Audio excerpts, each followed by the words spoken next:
ஓம் சாந்தி. இன்று அறிவோமா ஆன்மீகம் பகுதியில் நேர்மறை வாழ்க்கைக்கு 10 புதிய நம்பிக்கைகள் என்கிற தலைப்பில் பாகம் ஒன்றை பார்க்கலாம். நாம் எப்படி அமைதி, அன்பு, ஆனந்தம் மற்றும் சக்தியை அனுபவம் செய்வது என்பதற்கு பலவிதமான தவறான நம்பிக்கைகளை பிடித்து வைத்துக் கொண்டிருக்கிறோம். மேலும் நம்முடைய பல செயல்கள் இந்த நம்பிக்கைகளின் ஆதாரத்தில்தான் இருக்கின்றன. இறைவன் அல்லது பரம ஆசிரியர் நம்முடைய இந்த நம்பிக்கைகளை மாற்றம் செய்கிறார்.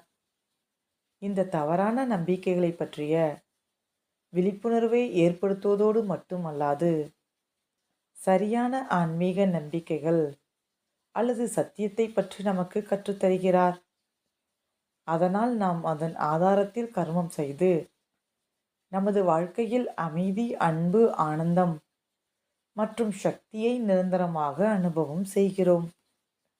நம்மிடம் இருக்கின்ற இப்படிப்பட்ட 10 தவறான நம்பிக்கைகளை பற்றியும் அவற்றை பற்றிய சரியான ஆன்மீக உண்மையையும் இங்கே விவாதித்துள்ளோம். நம்பிக்கை 1. உறவுகளில் கோபம் மிகவும் அவசியமானது. மேலும் காரியங்களை செய்ய வைப்பதற்கும் மரியாதையை பெறுவதற்கும் கோபம் முக்கியமானது. இது மனதிற்கு ஆற்றலை கொடுத்து நம்மை சக்தி நிறைந்தவராக வைத்துக் கொள்கிறது. சத்தியம். இரு மனிதர்கள் தங்களுக்குள் அமைதி, அன்பு மற்றும் நல்லவைகளின் ஆற்றல்களை பரிமாற்றம் செய்து கொள்ளும்போது அங்கே மிக அழகான உறவானது உருவாகிறது. நாம் கோபப்பட்டு மனிதர்களை கட்டுப்படுத்துவதற்கு பதிலாக நம்முடைய அமைதி நிறைந்த அன்பான இயல்பு மூலம் அவர்களிடம் தாக்கத்தை ஏற்படுத்தினால் அவர்கள் நமக்கு மிகுந்த மரியாதை கொடுப்பார்கள். மேலும் நம்முடன் சேர்ந்து காரியம் செய்வதை விரும்புவார்கள்.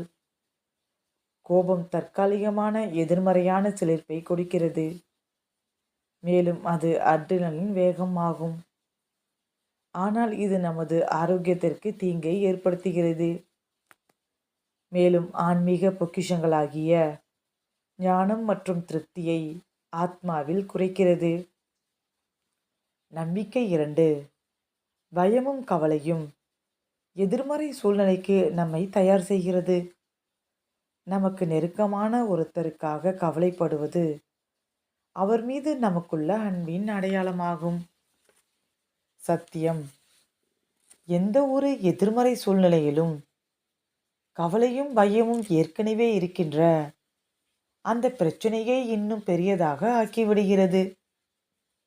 மேலும் தீர்வை விட்டு வெகு தூரம் நம்மை விலக்கி வைத்து விடுகிறது. எந்த ஒரு எதிர்மறை சூழ்நிலையிலும் உருவாகும் பயம் மற்றும் கவலையின் அர்த்தம் என்னவென்றால், எதிர்காலத்தில் நிகழக்கூடும் என்கிற சூழ்நிலையை முன்கூட்டியே காட்சியாக பார்ப்பதாகும். இது ஆத்மாவை அந்த மோசமான சூழ்நிலைக்கு தயார் செய்வதற்கு பதிலாக ஆத்மாவில் உள்ள ஆன்மீக பலத்தை முற்றிலுமாக அழித்து விடுகிறது. மேலும் இந்த பிரபஞ்சத்திற்கு எதிர்மறை ஆற்றலை பரப்புகிறது. இது சூழ்நிலைக்கு உதவுவதற்கு பதிலாக தீங்கை ஏற்படுத்துகிறது.